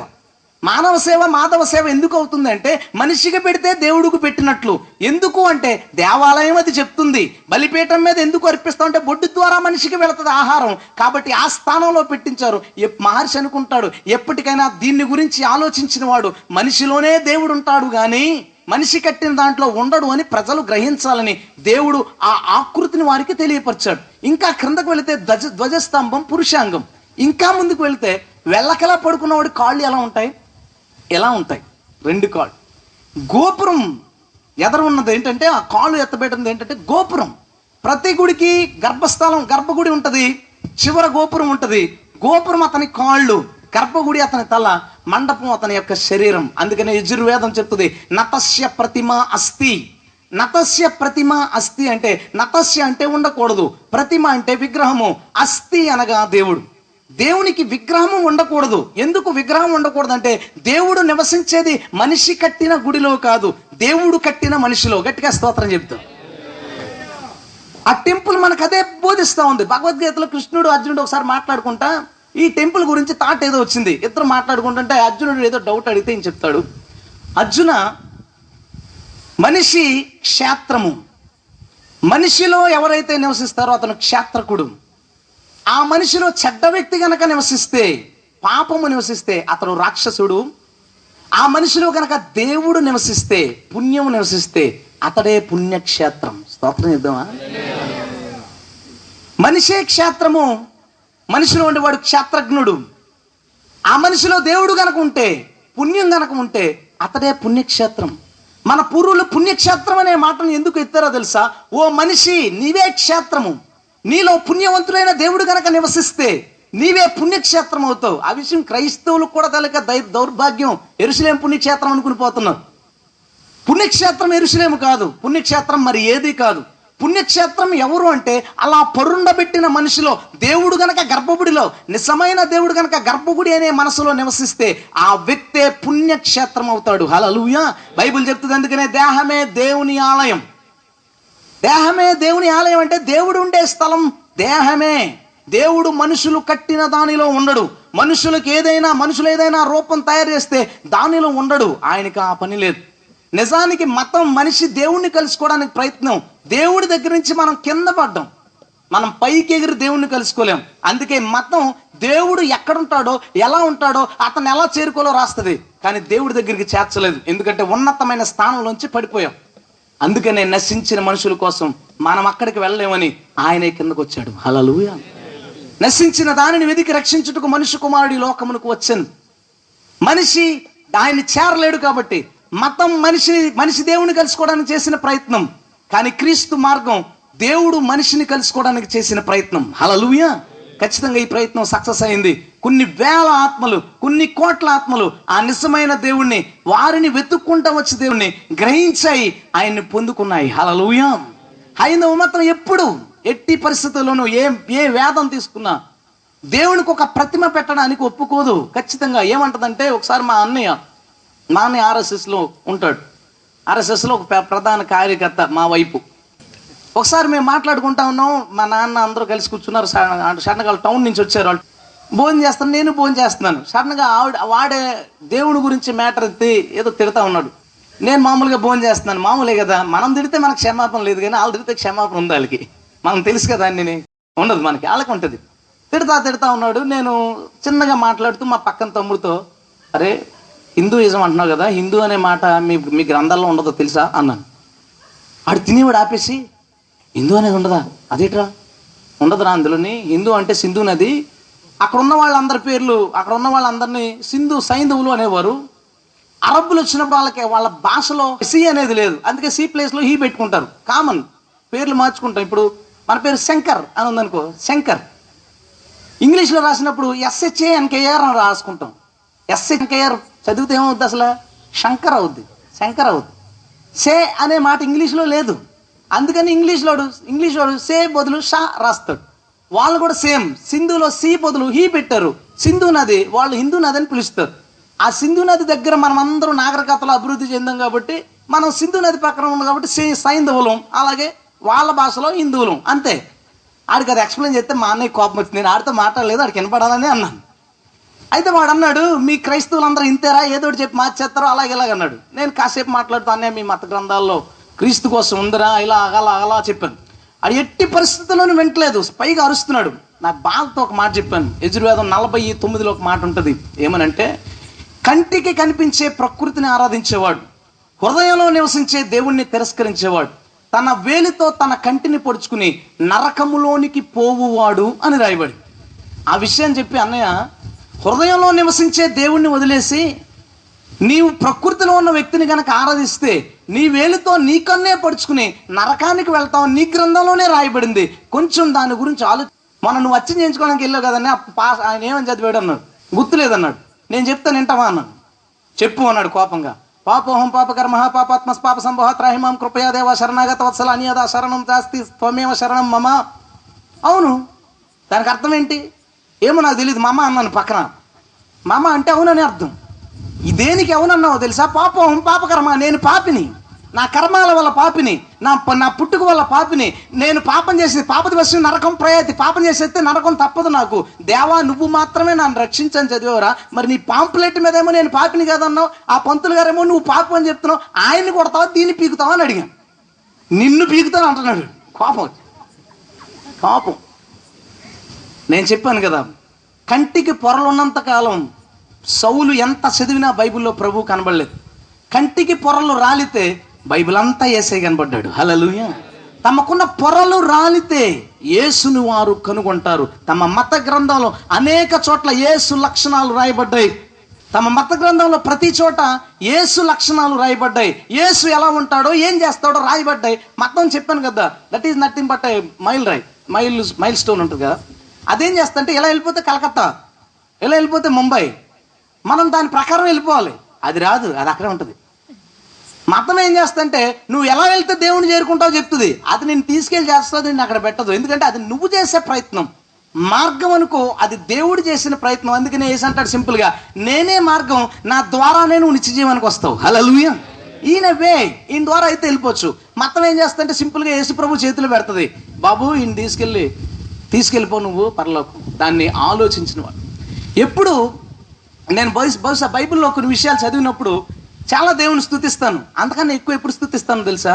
హిందూయిజంలో కొన్ని దేవుని గురించి కనబడినప్పుడు. ఎందుకు అలా స్తుతిస్తానంటే, సాధారణంగా మన గోళ్ళ మీద బైబిల్ ఇంట్ల మీద నిశ్చయముగా నువ్వు ఆశీర్వదించబడువు, ఇదిగో ఇలాంటి మాటలు కనబడతాయి. హిందూయిజంలో అలా ఉండదు. వాళ్ళు ఏం చేస్తారు తెలుసా? దేవుడు చేసిన పని. కొన్ని కోట్ల శ్లోకాలు ఉన్నాయి, వాళ్ళకి మంత్రాలు ఉన్నాయి, కానీ ఎందులో అయితే యేసుక్రీస్తు ఉన్నాడో వాటినే బయటకు తీసుకొచ్చి చదువుతారు, మిగిలిన వాటిని వాళ్ళు పట్టించుకోరు. ఎలా జరిగింది ఇది? నేను వెంటనే మోకాళ్ళు వేసి, ప్రభువా నీకంటే గొప్పవాడు ఎవడో ఉన్నాడు తండ్రి. హల్లెలూయా. బ్రాహ్మణులకు ఉపనయనం చేసేటప్పుడు, అంటే జంధ్యం వేసేటప్పుడు, వాళ్ళ ఉపనయనం ఎందుకు చేస్తారంటే వేదాలు చదివే ముందు ఉపనయనం చేస్తారు. వేదాలు వాళ్ళ ముందు పడేసి వాళ్ళ చదివే ముందు వాళ్ళ నోట్లోంచి ఒక మంత్రాన్ని చదివిస్తారు. ఓం భూర్భువ స్వాహ తత్సర్వితుర్వరేణ్యం భర్గో దేవస్య ధీమహి ధియో యోనాం ప్రచోదయాత్. మనం కొన్ని వందల సార్లు దాన్ని వింటాం. దాన్ని ట్యూన్ ఉంటుంది కదా, ఓం భూర్భువ స్వహ, గుర్తుందా? గుళ్ళ మీద అదే శ్లోకం తిరిగి తిరిగి తిరిగి వస్తుంది. హిందూ క్యాలెండర్స్ మీద అదే శ్లోకం ఉంటుంది. దాన్ని గాయత్రి మంత్రం అంటాం. గాయత్రి అంటే ఒక దేవత కాదు, అక్కడ రాయబడిన గాయత్రి. పద్యాలకి కొన్ని లక్షణాలు ఉంటాయి, ప్రాసలను బట్టి వాడిన పదాలను బట్టి. 25 పాదాలు కనుక ఉంటే దాన్ని గాయత్రి అంటారు. ఆ జాతి, ఆ శ్లోకపు జాతి గాయత్రి. ఆ శ్లోకం ఏం చెప్తుందంటే, ఈ చదివేవాడికి అదేం బోధిస్తుందంటే, ఆ మంత్రానికి అర్థం, నీవు ఎవరిని పడితే వాళ్ళని ఆరాధించకు, నీవు ఆరాధించాల్సిన దేవుడు ఎవరు అంటే భూర్భువ స్వహ, సృష్టికర్త. ఆయన వెలుగై ఉన్నవాడు, ఆయన పరిశుద్ధుడై ఉన్నవాడు. భర్గో, ఆయన నీ పాపాలని తొలగించేవాడు. ఎవడైతే సృష్టికర్త, వెలుగై అంటే నీకు మార్గం చూపువాడో, ఎవడైతే పాపము లేనివాడుగా ఉన్నాడో, ఎవరైతే నీ పాపాలని తొలగించగలవాడో, ఈ 4 లక్షణాలు ఎవరైతే కలిగి ఉన్నారో అతన్ని మాత్రమే నీవు ధ్యానించు, అతన్ని మాత్రమే ఆరాధించు. ఇతను టక టక టక టక చదివేసి దాని పక్కన వదిలేసి ఓపెన్ చేస్తాడు. నాకు ఫ్రెండ్ శ్రీధర్ అని ఒకడు ఉండేవాడు. అతను బ్రాహ్మణు, మా ఊరే. అతను వాళ్ళ నాన్నగారు అర్చకులు రమణ శాస్త్రి గారు. అతను లేనప్పుడు కానీ లేదా పొద్దున్నే కొన్నిసార్లు కానీ మనవాడే అర్చక పని చేసేవాడు. నేను 9వ తరగతి చదివేటప్పుడు నా క్లాస్మేట్. నేను విపరీతంగా దైవభక్తి చేసేవాడిని. గుడికి వెళ్లకుండా రోజు గడిపేది కాదు. ఆడితో మాట్లాడడానికో కానీ దేనికో అసలు ప్రదక్షిణాలు చేయడానికి కానీ దేనికని. శనివారం అక్కడికి వెళ్ళేవాడిని టెంపుల్కి. ప్రతిరోజు పొద్దున్నే అదే మంత్రం చదివేవాడు. దాని గురించి నాకు ఆ మంత్రం తెలుసు. నేను వాడు కూర్చునేరే దాని సంగతి ఏంటంటే వాడు దాని అర్థం అయితే చెప్పినప్పుడు నేను ఆయన పిలిచి, ఒరు ఇందులో మన బ్యాచ్ ఎవరు లేరేంటి అని అడిగాను. ఎవరి పేరు లేదు. ఆ మంత్రం ఏం చెప్తుందంటే, నువ్వు ఏ దేవుణ్ణి నమ్మాలి అంటే ఎవరైతే సృష్టించారో ఆయనని, ఎవరైతే నీకు మార్గం చూపిస్తున్నారో ఆయన్ని, ఎవరైతే నీ కష్టాలన్నీ తీర్చువాడో ఆయనని, ఎవరైతే నీ పాపాలను తొలగించువాడో ఆయన్ని మాత్రమే ఆరాధించు. ఎలా ఉందేట్రా దీన్ని చదువుతున్నాడు, దీంట్లో పేరు లేదు ఏమీ లేదు. అలా కాదురా, ఉపనయనం చేసేటప్పుడు కూడా దీన్నే చదివిస్తారు, ఖచ్చితంగా దాన్ని చదవాలి. దాన్ని అప్పుడు నెగ్లెక్ట్ చేసి తెలుసుకున్న తర్వాత ఈయన సృష్టికర్త బైబిల్ చెప్తుంది. అంతవరకు ఎందుకు? అసలు ఆ మంత్రం స్టార్ట్ అయ్యేటప్పుడు దేవుని స్టార్ట్ అవుతుందంటే ఓం భూర్భువః స్వః, స్టార్టింగ్ లెటర్ ఓం. ఓం అంటే అర్థం ఏంటి? అకార ఉకార మకారయతిహి. ఓం అనే మాట అకారము ఉకారము మకారము కలిసింది, అంటే 3 అక్షరాల కలయిక ఓం. అకారో నైలి విశ్వం, ఉకారచ్చ తైజసం, మకారచ్చ పునఃప్రజ్ఞ. అకారో నైలి విశ్వం, ఆ అనే మాటకు అర్థం సృష్టి చేసినవాడు, విశ్వాన్ని చేసినవాడు. ఉకారచ్చ తైజసం, తైజసం అనగా వీడు నా తేజం అండి అంటాడు వాళ్ళ కొడుకును చూసి. తైజస్సం అనగా ఆ సృష్టికర్తలోంచి ఊడిపడినవాడు తైజస్సం. మకారచ్చ పునఃప్రాజ్ఞ, మనిషిని మరలా స్థాపించడానికి మనుషులతో ఉండువాడు. 3వ అక్షరానికి మా అనే మాటకి అర్థం. దేవుడు ఎవరు అంటే సృష్టికర్త. ఆ సృష్టికర్తకు కుమారుడిగా వచ్చినవాడు. ఆ సృష్టికర్త ఆత్మగా లేదా మనుషుల్ని మరలా స్థిరపరచడానికి మనుషులతో ఉండువాడు. ఈ 3 లక్షణాలు యేసుక్రీస్తులో తప్ప ఇంకెవ్వరిలోనూ లేవు. గట్టిగా స్తోత్రం చెప్పు. 3 అక్షరాలను విడదీసి 3 దేవుళ్ళుగా పూజించే వాళ్ళు ఉన్నారు. కానీ 3 అక్షరాలు కలిసి ఒకే అక్షరం ఓం అనగా శబ్దం. అందుకే వివేకానంద అంటాడు, ఓంకారం శబ్దమై క్రీస్తుగా ఈ లోకంలో అవతరించింది. గట్టి స్తోత్రం చెప్దాం. బాధాకరమైన విషయం ఏంటంటే వివేకానంద యేసు ప్రభువుని అంగీకరించాడు. ప్రజలందరూ వివేకానందకు బొమ్మ పెట్టారు, కానీ వివేకానంద నమ్మిన దేవుని మాత్రం అంగీకరించలేదు. వివేకానంద అంటాడు, ఒక మనిషి ఒక బొమ్మకు సాష్టాంగ పడ్డం కంటే అజ్ఞానం ఏమీ లేదు అంటాడు. వివేకానంద చచ్చిపోయిన తర్వాత అతనికి కూడా బొమ్మ వేసి దండలు వేస్తారు. సారీ, నువ్వు అలా పక్కన ఉండిక బొమ్మకు దండం పెడతాం తప్పని ఆయన అన్నాడు. ఆయన్నే బొమ్మ చేసి ఆయనకి దండం పెడతాం. అంటే హిందూయిజంలో స్పెషాలిటీ అదే. మొత్తానికి దేవుని లక్షణాలు, అతను పరిశుద్ధుడు. యేసుక్రీస్తు పాపము లేనివాడు. ఈ లోకంలో చాలా మందికి చాలా పేర్లు ఉన్నాయి. అతడు రాజ్యాన్ని స్థాపించిన వాడు అనే పేర్లు ఉన్నాయి. అతడు మహిమ గలవాడని, లేల చూపించిన వాడని, లోక కళ్యాణం కోసం వచ్చిన వాడని చాలా పేర్లు ఉన్నాయి. కానీ అతడు పరిశుద్ధుడు అనే పేరు యేసుకు మాత్రమే ఉంది. దేవునికి స్తోత్రం. ఎందుకు యేసు పరిశుద్ధుడు అంటే ఆయన ఉన్న స్థలం అలాంటిది. యేసు ఎందుకు పరిశుద్ధుడు అంటే ఆయన అలా స్థలాన్ని అలా తయారు చేసుకున్నాడు. ముస్లిం మత గ్రంథం ఖురాన్ తన దేవుడు ఉండే స్థలం గురించి చెప్తూ అక్కడ ఒక పెద్ద పట్టుపరుపు ఉంటుంది. ఎవరైనా స్వర్గానికి వెళ్తే ఆ పక్క నుంచి కాలువలో మద్యం పారుతూ ఉంటుంది. గ్లాసులతో ముంచుకుని దాన్ని తాగొచ్చు. అందమైన సుందర స్త్రీలు అతనికి ఇవ్వబడతారు. ఒక పక్షులు ఎగురుతూ ఉంటే బానిస పిల్లల్ని పిలిచి నాకు చికెన్ కావాలంటే ఈ బానిస పిల్లల పిట్టలను కొట్టి మాంసాన్ని వండి వీళ్ళకి ఇస్తే చికెన్ తింటూ ఆ మద్యాన్ని తాగుతూ స్త్రీలతో పరుపుల మీద హ్యాపీగా ఉండొచ్చు.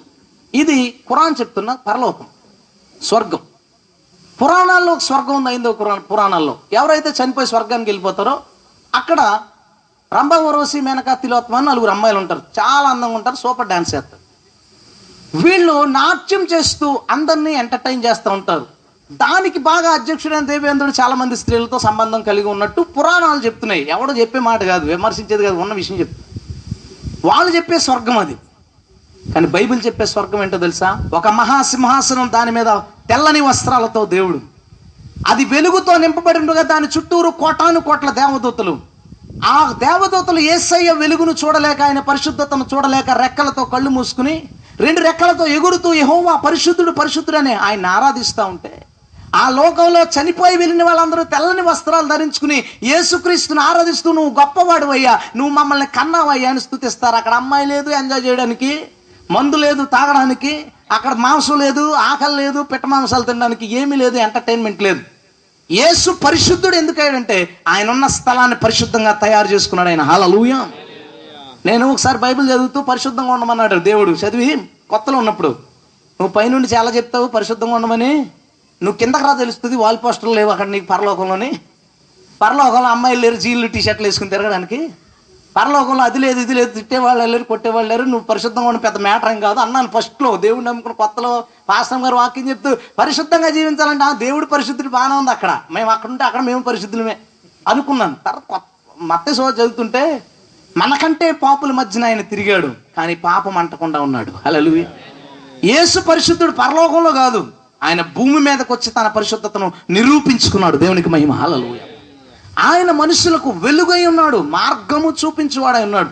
ఆయన బోధలు వింటే ఎంత ఆశ్చర్యమైనవంటే, ఈ లోకంలో చాలా మత గ్రంథాలు ఉన్నాయి, వాటన్నిటినీ తూచా తప్పకుండా పాటిస్తే బహుశా మన న్యాయశాస్త్రాలు ఒప్పుకోకపోవచ్చు, మన ధర్మశాస్త్రాలు ఒప్పుకోకపోవచ్చు, మన కోర్టులు ఒప్పుకోకపోవచ్చు, కానీ బైబిల్ ప్రకారం ఎవరైనా పాటించి బ్రతికితే, గాంధీ గారికి విగ్రహం కట్టారు కదా, బైబిల్ ప్రకారం ఉన్నాడు, అలాగా మనుషులు అతన్ని మహనీయుడు అని పిలుస్తారు. దేవునికి స్తోత్రం. అంతగా నా వెలుగు చూపునేవాడు ఎవరూ లేరు. ప్రతి కష్టాన్ని తొలగించువాడు దేవుడు, ప్రతి కష్టాన్ని తొలగించేవాడు. ఆయన భూమి మీద ఉన్నప్పుడు అద్భుతాల గురించి నేను చెప్పనప్పుడు, ఎక్కడున్న ప్రతి ఒక్కడికి ఒక్కొక్క సాక్ష్యం ఉంది. గట్టి స్తోత్రం చెప్తామా? ఏడ్చేటప్పుడు కళ్ళు తుడిచాడని, అప్పుల్లో ఉన్నప్పుడు బయటికి తీసుకొచ్చాడని, రోగంలో ఉన్నప్పుడు స్వస్థపరిచాడని, ఏ కోణంలో ఏ క్రైస్తవుని కదుపు ఎప్పుడో బైబిల్ స్టోరీలు తీయడం ఎందుకు, అప్పుడు జరిగిన నిరూపించడం ఎందుకు, ఇప్పుడు మనమంతా ఉన్నాం. యేసు మన బాధలను తీర్చు దేవుడు. హల్లెలూయా. యేసు పాపాలను తొలగించు దేవుడు, పాపాలను తొలగించు దేవుడు. ఈ లోకంలో ప్రతి మత గ్రంథము పాపం గురించి చెప్తుంది, పాపం గురించి చెప్తుంది. పాపం చేసినోడికి నరకం తప్పదని చెప్తుంది, కానీ పాపం ఎలా వచ్చిందో చెప్పదు, దాన్ని తీసేవాడు ఎవడో చెప్పదు. బైబిల్ ఒక్కటే పాపం ఎలా వచ్చిందో చెప్తుంది, పాపం మనిషిని ఎలా పాడు చేయగలదో చెప్తుంది, పాపాన్ని తొలగించేవాడు క్రీస్తుని. మొత్తం అంతా కొత్త నిబంధన అంతా అదే విషయాన్ని తెలియజేస్తుంది. హల్లెలూయా. 5 వేదాల్లోకి వెళ్తుంది బోర్డు. నేను కూడా పాస్టర్ గారు చెప్పారు కదా, ప్రజాపతి దేవేభ్యం ఆత్మానం యజ్ఞం కృత్వా ప్రాయశ్చితః. సృష్టికర్త అయిన దేవుడు తనకు తాను యజ్ఞము అవ్వకపోతే మనుషుల పాపాలకు క్షమాపణ దొరకదు. సామవేదంలో బలి గురించి చెప్తాడు, బలి గురించి రాయబడుతుంది. మనిషి పాపాలు పోవడానికి బలులు చేస్తారు, రక్తాన్ని చిందిస్తారు. అది ఎందుకు ఉందో ఆ థాట్ దేవుడే పెట్టాడు, రక్తం చిందిస్తే పాపం పోద్దని. మరి జనాలను బలి ఇవ్వలేరు కదా, మేకను ఏం చేస్తారంటే మెడకు ఒక వేపకం కట్టి దప్పులు కొడుతూ వీధుల్లో ఊరేగించుకుంటూ తీసుకెళ్లి ఊరి చివరని చంపుతారు. గుర్తుందా మీకు సీను? సామవేదంలో ఇలా చెప్పబడుతుంది, ఏ పశువు అయితే మనుషుల్ని పాపాలను తీయగలదో ఆ పశువుని, అది ముందు ప్రత్యేకించబడిందై ఉండాలి. తన మందలోకి దాన్ని పెడితే దాన్ని అది యాక్సెప్ట్ చేయకూడదు, ఆ మంద చిరాకు దాన్ని బయటకు తీసుకురావాలి, ఏ లోపం లేనిది అవ్వాలి. అది దాని తలకు బొలుసు కంప కొట్టి వీధులలో ఊరేగించుకుంటూ తీసుకెళ్ళి దానిని చంపాలి. అలాగా చంపబడిన వాడు ఎవరు? చంపే ముందు దాని నోట్లో సోమరసం పోయాలి, అనగా చేదు రసం పోయాలి, పోసి చంపాలి. దాన్ని ఒక ఉదాహరణగా, దేవాలయాన్ని ఉదాహరణగా ఎలా పెట్టారో మన మహర్షులు, అది గుడిలో ఉండరా బాబు, దేవుడు మనిషిలో ఉంటాడని చెప్పడానికి. ఈ బలి కూడా అలాగే. బయట డప్పులు కట్టుకుని వెళ్తుందంటే మేక, ఎవరు గుర్తు రావాలో తెలుసా? యేసయ్య. ఆయన తల మీద బొలుసు కంప పెట్టబడింది. ఆయన యెరూషలేము వీధుల్లో ఊరేగించబడ్డాడు. అందరూ కొడతంటే జై జయధ్వనులు, చస్తున్నాడు రా ఈ రోజుతో, పోతున్నాడు, మనకి గొడవ వదిలిపోద్దని తమ జాతే, ఆ మేకను తమ జాతే వదిలేయాలి కదా. యేసుని తమ యోధా జాతే వెలివేశారు, చంపాలని కోరుకున్నారు. డప్పులు కొట్టుకుంటూ మేకను తీసుకెళ్ళినట్టు యేసుక్రీస్తును వీధుల్లో ఊరేగించుకుంటూ చావగొట్టుకుంటూ, డప్పులు లేవు అక్కడ, ఆయన వీపే డప్పు మోగించుకుంటూ గుద్దుకుంటూ తీసుకెళ్ళి ఊరి అవతల ఆయన చంపారు. మనందరి కోసము సామవేదంలో చచ్చిపోయే మేక యేసుక్రీస్తే చచ్చిపోయాడు. ఆయన శిలువ మీద దాహం అని ఏడుస్తున్న సోమరసం తాగించారు. ఆయన సామవేదంలో ఏ బలి అయితే జరగాలని చెప్పాడో అదే బలి యేసుక్రీస్తులో జరిగింది. నువ్వు తడిమితే అసలు మేకను ఎందుకు చంపుతున్నావు, దాని మీద ఎందుకు కంప కడుతున్నావు, దాన్ని ఎందుకు అలాగా చేదు రసం తాగిస్తున్నావు, దాన్ని ఎందుకు అలాగా బలి చేస్తున్నావు అని ఆలోచిస్తే దాని వెనకాల మహర్షుల ఆంతర్యం దొరుకుతుంది నీకు. గుడి ఎందుకు ఎలా కట్టబడిందని ఆలోచిస్తే దాని వెనకాల మహర్షుల ఆంతర్యం దొరుకుతుంది. ఆ ఆంతర్యం దొరికితే నిజమైన దేవుడు నీకు దొరుకుతాడు. దేవునికి స్తోత్రం. ఆయన మనలో ఎవరికి దూరంగా లేడు. గుడికి వెళితే ఆయన ఉన్నాడు, మంత్రాలు చదివితే ఆయనకున్నాడు. గుడి మీద ఆ మంత్రం వేస్తూ ఉంటే, ఆ మంత్రం ఓం భూర్భువ స్వాహ మంత్రం వస్తూ ఉంటే నీ చెవిలో మారుమోగాలి. ప్రతి దేవుణ్ణి ఆరాధించకు. పరిశుద్ధుడైన వాణ్ణి, నీకు మార్గం చూపువాణ్ణి, నీ కష్టములన్నీ తొలగించిన వాణ్ణి, నీ పాపాలు తొలగించేవాణ్ణి, అతడిని మాత్రమే నీవు ధ్యానించు, అతని మాత్రమే దేవుడిగా ఆరాధించు. ఎప్పటికైనా మన దేశ బ్రాహ్మణులందరూ గాయత్రి మంత్రం యొక్క భావాన్ని ఎరుగునుగాక. ఆమేన్, ఆమేన్. ఈ ప్రార్థనలో దాని గురించి పెట్టండి. ప్రభు అందరికీ సమీపంగా ఉన్నాడు, మనకు కూడా సమీపంగా ఉన్నాడు, మనకు కూడా సమీపంగా ఉన్నాడు. కనబడకపోవచ్చు, ఆయన మనకి దూరంగా లేడు, సమీపంగా ఉన్నాడు. ప్రభు కనబడకుండానే తన కార్యాలు చేస్తాడు. ఎస్తేరు గ్రంథం అని ఒకటి ఉంది. ఎస్తేరు గ్రంథంలో దేవుడు అనే మాట కనబడదు, కానీ ఎస్తేరు గ్రంథంలో ప్రతి కార్యం వెనకాల దేవుడు దాగి ఉంటాడు. వస్తీని పిలవమన్న ఆశ్వరోసు అతని మనసు దేవుడుండి పిలిపించాడు. వస్తీ రాను అంది, రాను అనిపించింది దేవుడే. వస్తీని పంపించింది దేవుడే, ఎస్తేరుని అక్కడ పెట్టింది దేవుడే. అక్కడ హామాను వచ్చిన తర్వాత యూదులకు రావాల్సిన సమస్యని తీర్చడానికి ముద్దుకైనా అక్కడికి పంపించింది దేవుడే. హామాని కోపం రప్పించింది దేవుడే. దాని వెనకాల ప్రతి దాని వెనకాల, ఇప్పుడు సినిమా ఉందనుకో, డైరెక్టర్ కనబడ్డు కానీ పాత్రలు కనబడతాయి. దేవుడు కనబడ్డు, మన జీవితంలో ఆయన కార్యాలు కనబడతాయి. స్తోత్రం చేద్దాం. ఎప్పుడు మర్చిపోకు, నువ్వు బాధగా ఉన్నప్పుడు దేవుడు దూరంగా లేడు, ఆయన మనతోనే ఉన్నాడు. కష్టం వచ్చినప్పుడు, మనుషులు నీకు వ్యతిరేకించినప్పుడు, ప్రభువా ఎక్కడున్నావయ్యా అని అడక్కు, ప్రభువా ఎలా ఉందని చెప్పు. ఎందుకంటే అక్కడే ఉన్నాడు. ఎక్కడ ఉన్నావు అని అడగడం ఎందుకు? గట్టిగా అరవక్కర్లేదు, ఆయన అక్కడే ఉన్నాడు. మేలు కొల్పక్కర్లేదు. పొద్దున్నే ఆయన కంటికి అస్సలు కునికుపాటైనా లేకుండా మనల్ని కాపాడుతున్నాడు. హల్లెలూయా. వాక్యం రెండంచెలకు అడ్డం కదా. ఆయన మనకు సమీపంగానే ఉన్నాడు. బాగుంది, సమీపంగానే ఉన్నాడు. జాగ్రత్తగా ఉండు. నువ్వు ఫోన్ మాట్లాడేటప్పుడు పక్కన ఉన్నాడు, ఒళ్ళు దగ్గర పెట్టుకుని మాట్లాడు. నువ్వు అమ్మాయిలతో సంభాషించేటప్పుడు ఒళ్ళు దగ్గర పెట్టుకుని మాట్లాడు, పక్కన ఉన్నాడు. ఎవరితోనైనా ఏదైనా సంభాషణ పెట్టేటప్పుడు, గొడవలు పడేటప్పుడు, వ్యాపారం చేసేటప్పుడు, చదివేటప్పుడు, ఎక్కడికైనా ప్రయాణాలు చేసేటప్పుడు మర్చిపోకు, ఆయన సమీపంగా ఉన్నాడు. హల్లెలూయా. ఆయన మనలో ఎవరికి దూరంగా లేడు, మనందరికీ సమీపంగా ఉన్నాడు. మనం కష్టాల్లో ఉంటే తీర్చడానికి, మనం తప్పు చేస్తుంటే దాన్ని చూసి హెచ్చరించడానికి. వేషధారణ క్రైస్తవ్యం చేయొద్దు. ఎవడును మనుషులు ఎదుటి పరిశుద్ధంగా ఉండి లోపల సీక్రెట్గా ఏదో పాపాలన్నీ చేసే సీన్ పెట్టుకోకండి. దేవుడు మన అందరికీ సమీపంగా ఉన్న దేవుడు. దేవునికి స్తోత్రం. హల్లెలూయా. అందరు లేచి నిలబడండి, ప్రార్థన చేసుకుందాం.